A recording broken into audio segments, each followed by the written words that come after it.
ओम काली काली महाकाली कालिके परमेश्वरी सर्वानंद करे देवी नारायणी नमस्तुते। ओम ह्रीं क्लीं चीं ह्रीं क्रीं क्रीं ओम ह्रीं क्लीं चीं ह्रीं क्रीं क्रीं ह्रीं ओम नमो नृसिंहां हरणाकस्य वक्षस्थलवदारणाय त्रिभुवन व्यापकाय भूत प्रेत पिशाच डाकिनी शाकिनी कुलोन्मूलन नासंतां भोद्वाय समस्त दोषान हर हर विसर विसर पच पच हनन कंपाय कंपाय मथ मथ ह्रीं ह्रीं फट फट ठा ठा यह यह रुद्राज्ञा पया स्वाहा। ओम नमः ओम क्लीं मूर्ति शारदे ममकार सिद्ध कुरु कुरु नमः। देखिए, नवरात्रों में आज अष्टमी का दिन है और साधना सिद्धि के लिए अष्टमी का दिन विशेष माना जाता है। अष्टमी का दिन नवमी की रात विशेष मानी जाती है। वो अलग अलग साधना अलग अलग मंत्रों के ऊपर निर्भर करता है कि आप कौन से मंत्र का प्रयोग कर रहे हैं, उस हिसाब से इनका महत्व होता है।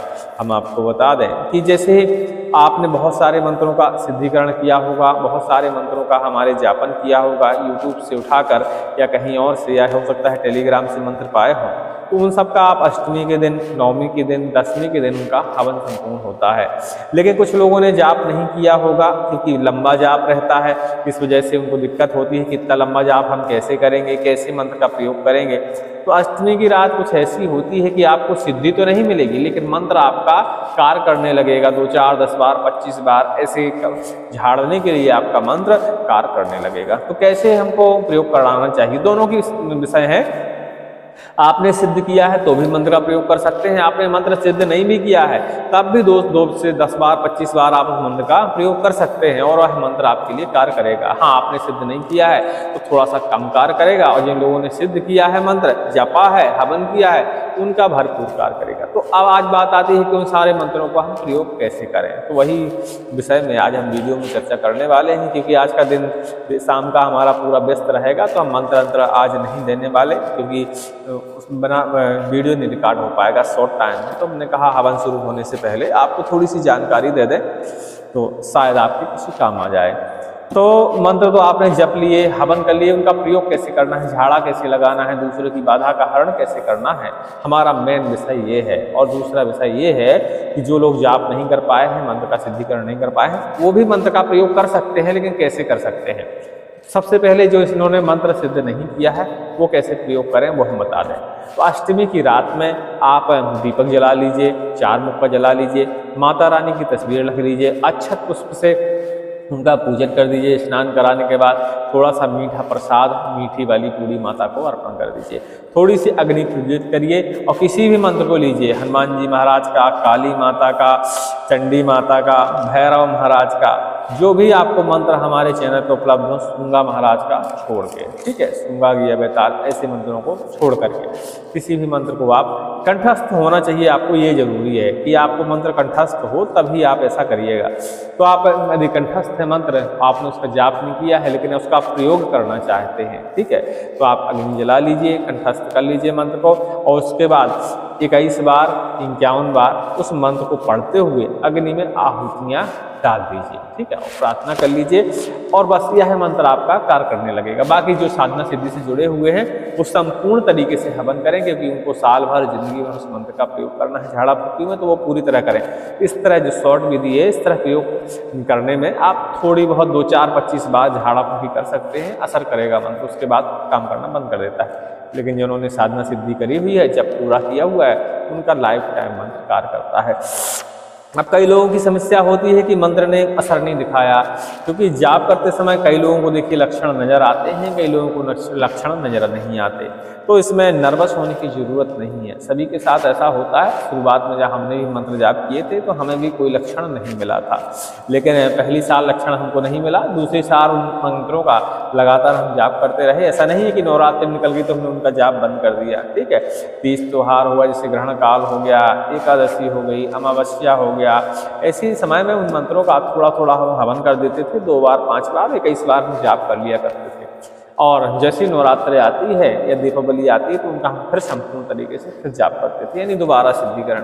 तो पहली बार में जिनको लक्षण नहीं आते, इशारे नहीं मिलते, उनको दूसरी बार तक इशारे मिल जाते हैं, क्योंकि पहली बार में जितनी ऊर्जा आप उत्पन्न करते हैं मंत्र के जाप में, उतनी आपके दिमाग को सही करने में ऊर्जा खत्म हो जाती है। इसीलिए इशारे समझ में नहीं आते, क्योंकि मंत्र का जब जाप करें, सिद्धिकरण करें, तो हमारा मन एकाग्र होना चाहिए, उस मंत्र के प्रति हमें विश्वास होना चाहिए। तो कुछ चीज़ों में कमी होने के कारण हमें इशारे नहीं मिल पाते हैं, और जब सारी चीज़ें उस मंत्र के प्रति अच्छी हों तो इशारे जल्दी मिल जाते हैं, ठीक है। और जिनकी एकाग्रता अच्छी होती है, योग वगैरह करते हैं, ध्यान ज़्यादा करते हैं, उनके मंत्रों में तो तत्क्षण ही इशारा मिल जाता है, ठीक है। नए व्यक्ति को इशारा मिलने में समय में लगता है, तो नर्वस ना होइएगा, ऐसा ना सोचिएगा कि हमारा मंत्र कार्य नहीं करेगा।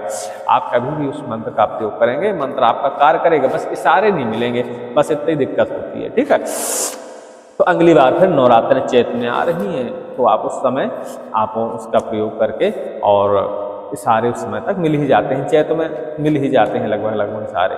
चलिए, अब आपने मंत्रों का सिद्धिकरण कर लिया, जाप कर लिया, हमने वो विधि भी बता दी जिन्होंने जाप नहीं किया उनको कैसे करना चाहिए। तो जब सब कर लिया तो उसके बाद झाड़ा फूकी कैसे करना चाहिए। तो मंत्र में वैसे लगभग सारी विधियों में हमने बता रखा है कि मंत्रों का कैसे प्रयोग करना चाहिए, लेकिन आज हम बता दें कि थोड़ा सा हम उसके बारे में जानकारी दे दें। जब आपको कोई साधन ना मिले झाड़ा फूकी का, तो इस तरह की सांगीन आप जरूर बनवाइएगा, ये बहुत असरकारक होती है।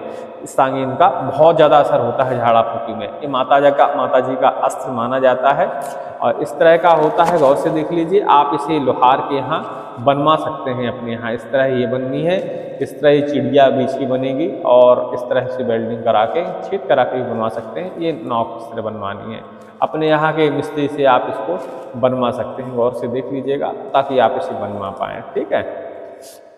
इस तरह की सांगीन आप बनवा लीजिएगा, माता जी को यह अर्पण करिएगा, पास के मंदिर में अर्पण करिएगा, और इसका आप झाड़ा फूकी में प्रयोग कर सकते हैं। इससे सांगीन देवी देवताओं को चढ़ाने से पहले इसको बढ़िया नींबू से साफ करिएगा, और इसमें नींबू लगा के भी माता जी को आप अर्पण कर सकते हैं, ठीक है। लेकिन नींबू आप अपने स्तर से लगाइएगा। कई लोगों के यहाँ पंचमी को नींबू चढ़ाया जाता है, कई लोगों के यहाँ सप्तमी के यहाँ, तो अपने अपने देखिए पैतृक जो विधान चले आए हैं उस हिसाब से देख लीजिएगा कि आपके यहाँ नींबू कब चढ़ता है। हमारे यहाँ बैठकी को ही चढ़ जाता है, इसलिए हम ये बैठकी से लगा देते हैं इसको, ठीक है। तो अपने अपने यहाँ के विधान होते हैं, आप अपने स्तर के विधान से सांगीन को माता रानी को अर्पण कर सकते हैं। और जो भी मंत्र से आप झाड़ा लगाना चाहते हैं, उस मंत्र का आप पाठन करके 21 बार 51 बार ऐसी आहुतियाँ डाल दीजिए, और बस सांगीन लीजिए और मंत्र को आप पढ़ते जाइए, इस तरह झाड़ा लगाते जाइए, ठीक है। और मंत्र को जो सावर मंत्र होंगे देसी वाले, उनको उच्च स्वर में पढ़ा करिए जब झाड़ा लगाएं आप, ठीक है। और कोशिश मतलब ये करी जाती है कि कान में पेशेंट के या जो भी रोगी है जिसके ऊपर आफत आई है, उसके कान में मंत्र सुनाई देना चाहिए। आप चाहें तो कान के पास भी बोल सकते हैं, ठीक है, तभी वह मंत्र इफेक्टिव माना जाता है, ठीक है। इसके बाद आपने झाड़ा लगा दिया। कितनी बार झाड़ा लगाना चाहिए? 11 से 21 बार तक आप झाड़ा लगा सकते हैं। सांगीन का प्रयोग कर सकते हैं। दूसरा, पानी के छींटे, हाथ में पानी लेकर मंत्र पढ़ते हुए पानी के छींटे से भी आप झाड़ा लगा सकते हैं, ठीक है। इसके बाद आपने झाड़ा लगा दिया, उड़द के दाने का भी आप प्रयोग कर सकते हैं। लेकिन सांगीन में जो इफेक्ट होता है वो किसी चीज़ में नहीं होता, ठीक है। सांगीन का इफेक्ट बहुत ज़्यादा होता है, तो ये बनवा ही लीजिएगा। यदि आप झाड़ा लगाने की सोच रहे हैं, उस मंत्र का परोपकार में करने के लिए प्रयोग करना चाहते हैं, तो एक सांगीन बनवा लीजिएगा, बहुत ज़रूरी होती है, ठीक है। ज़रूरी नहीं कि नवरात्रों में ही है, आप इसे कभी भी माता जी को अर्पण करने के बाद एक दिन में और बढ़िया अपना मंत्र पाठन करिएगा और इस सांगीन को कंप्लीट बना लीजिएगा। लेकिन यदि बैठकी से किसी ने सांगीन चढ़ा के रखी तो उसकी सांगीन सिद्ध मानी जाती है, ठीक है। वो हमेशा साल भर जीवन भर कार्य करती रहेगी। अब आती है कि कैसे इसका प्रयोग करना चाहिए, कैसे यदि सवारी आ गई हमारे मंत्र पढ़ते हुए तो क्या करना चाहिए। यदि पुरुष है तो आप बहुत अच्छी बात है, आप नींबू का और सांगीन का प्रयोग कर सकते हैं। कई देवी देवता सांगीन को मांगते हैं, तो आप अपने ही सावर मंत्र से सिद्ध जो किया है आपने, बस इसकी नोक बढ़िया से पतली कराइएगा कायदे से। और सांगीन किसी को चढ़ाना नहीं आता है तो हम चढ़ाना बता देंगे, लेकिन उसके लिए उसे वीडियो कॉल हमें करना होगा, तो सांगीन हम उसे चढ़ाना बता देंगे कि सांगीन गाल में कैसे चढ़ाई जाती है मंत्र पढ़ते हुए। क्योंकि जब सवारी कंट्रोल नहीं होती है किसी भी तरह कंट्रोल नहीं हो रही सवारी, क्योंकि कई मंत्र ऐसे होते हैं, कई देवी देवता भी उग्र होते हैं, जल्दी से कंट्रोल में नहीं आते। तो यदि कंट्रोल नहीं हो रहा है इससे, तो आप सांगीन का प्रयोग कर सकते हैं चढ़ाने का। ठीक है, जो गांव देहात के लोग हैं वो जानते हैं कि सांगीन कैसे चढ़ाई जाती है और सांगीन चढ़ाने का रिजल्ट क्या निकलता है। समझ लीजिए यदि आपने सांगीन चढ़ा दी, लेकिन उससे एक्सपीरियंस शुदा आदमी की ज़रूरत होती है। ऐसा नहीं कि आप पहली बार ही सांगीन चढ़ाएं, तो ऐसा ना करें। हमारे पास एक बार आए तो हम आपको सांगीन चढ़ाना बता देंगे कि सांगीन कैसे चढ़ाया जाता है, क्योंकि जब भी हम सांगीन चढ़ाएं तो हमें नसों का, सारी चीज़ों का अनुभव होना चाहिए, कौन सी नस कहाँ से जा रही है, गाल के अंदर या जबान के अंदर। ये सारी चीज़ें जब तक अनुभव ना हो तब तक प्रयोग नहीं करना चाहिए, किसी की जान भी ऐसी चीज़ों में जा सकती है। ठीक है, तो यदि आपको अनुभव है तो अच्छी बात है, नहीं है अनुभव तो हमारे पास आएगा तो हम उसे सिखा जरूर देंगे, लेकिन उसके लिए आपको आना ही पड़ेगा। वो मोबाइल से, फ़ोन में, वीडियो कॉल में नहीं सिखा सकते, क्योंकि सारी चीज़ों का अनुभव होना चाहिए कि हमारी यहाँ नस कितनी है, कहाँ कितनी नस है, कहाँ से हमें सांगीन को छेदना चाहिए ताकि सांगीन चढ़ जाए, शरीर को नुकसान भी ना हो। ये सारी चीज़ें ध्यान में देनी पड़ती हैं। ठीक है, तो ये तो हो गई सांगीन चढ़ाने वाली बात। झाड़ने वाली भी बात समझ गए, किस तरह झाड़ देना है, भूत प्रेतों का समापन हो जाएगा। जब आप झाड़ा लगा चुके हो तो इस तरह का हरा नींबू कोशिश करना है लेना है, पीला नींबू नहीं लेना है। ठीक है, इस नींबू को बीच से काटना है, एक खड़ा भाग डंठल तरफ से नहीं, इस तरह से काटना है, यहाँ से काट लेना है। और थोड़ा सा जिसको झाड़ा आप लगाए हैं उसके थोड़े से बाल ले लीजिए, थोड़ा सा नाखून काट लीजिए, और मंत्र पढ़ते समय ही काटिएगा। ये सारी चीज़ें बाल या नाखून मंत्र पढ़ते समय काटिएगा और नींबू के अंदर उसको रख दीजिएगा। ठीक है, और नींबू के ऊपर जो ये वाली रोली धागा होती है बढ़िया से लपेट के उसको बांधिएगा।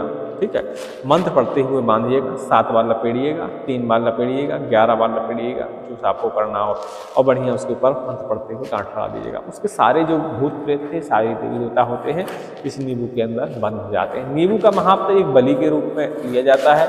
नींबू, नारियल और बरिहा जो होता है, इनकी एक जीव के तुल्य बलि होती है। ठीक है, बहुत इफेक्टिव होते हैं। तो बलि के अंदर यदि आप वो सारे देवी देवताओं को बिठा देंगे तो वो इसी के अंदर कैद हो जाते हैं। फिर बाद में घर से बाहर जाकर उस नींबू को शमशान में जाके दफना दीजिएगा, और चाहे तो कहीं और भी एकांत में गड्ढा खोद के इसको आप गड़ा सकते हैं। तो जो भी बाधा थी भूत प्रेत संबंधी, उसका समापन हो जाएगा। मंत्र आपको सब पता ही है, सारी आप महीने भर से क्या साल भर से हमारे चैनल को देख रहे हैं, तो सारे मंत्रों में इसी तरह आप झाड़ा लगा सकते हैं। दूसरा है भैरव महाराज के मंत्र। भैरव महाराज के मंत्रों में अक्सर सोंटा का प्रयोग किया जाता है, तो यदि आपके पास सोंटा नहीं है तो सोंटा बनवा लीजिएगा।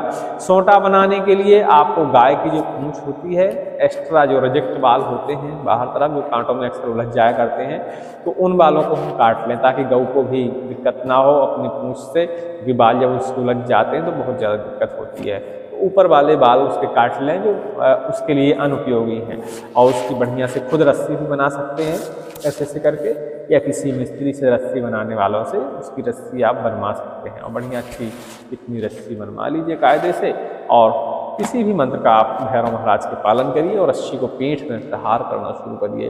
भूत प्रेत भस्म होना शुरू हो जाते हैं। मतलब हटी से हटी जब बाधाएं होती हैं, मैली कुचली बाधाएं होती हैं, तो भैरव महाराज के मंत्र वहाँ अच्छे कार्य करते हैं। ठीक है, वो जब किसी भी तरह बाधाएं ना हटे तो आप नरसिंह महाराज के मंत्रों का प्रयोग कर सकते हैं। जैसे 84 बंधन खोल मंत्र का भी भूत प्रेत में समन कर सकते हैं, और बंधन खोलने के अलावा भूत प्रेत के समन में भी काम आता है। वक्र चंडी का प्रयोग कर सकते हैं। ठीक है, हनुमान वीर का मंत्र प्रयोग कर सकते हैं, काटन काली का प्रयोग कर सकते हैं, उसी से भी सोंटा से काटन काली मंत्र का भी प्रयोग कर सकते हैं। तो आपके पास झाड़ाफूंकी करते हैं या करना चाहते हैं तो ये सारी सामग्री आपके लिए बहुत ज़रूरी है, होनी चाहिए। ठीक है, अब माता रानी को अष्टमी है तो आज प्रसाद बढ़िया अर्पण करिएगा। मंत्र आपके जाप पूरे हो गए हों तो बढ़िया मीठी वाली पूड़ी बनवाइएगा। माता रानी को अच्छा उससे बढ़िया पूरा शाम के समय स्नान ध्यान कराने के बाद मीठी वाली पूड़ी अर्पण करिएगा। और आपने आज तक जो मंत्र जपे हों उनकी 5-5 आहुतियाँ दे दीजिएगा। यदि आपका आज हवन करने का समय नहीं है, क्योंकि सबके देखिए कई लोगों के 11 दिन के जप हैं, कई लोगों के 5 दिन के जप हैं, कई लोगों के 3 दिन के जप हैं, तो यदि आपके जो मंत्र पूरे हो गए हैं तो आज संपूर्ण हवन शाम को कर सकते हैं आप। माता रानी को प्रसाद वगैरह अर्पण करने के बाद, मीठी पूड़ी वगैरह चढ़ाने के बाद हवन कर सकते हैं। और यदि आपका जाप अभी कंप्लीट नहीं हुआ है, 10वीं को या 9वीं को पूरा होने वाला है, तो फिर भी आप 5-5 आहुतियाँ उस मंत्र पढ़ते हुए दे दें।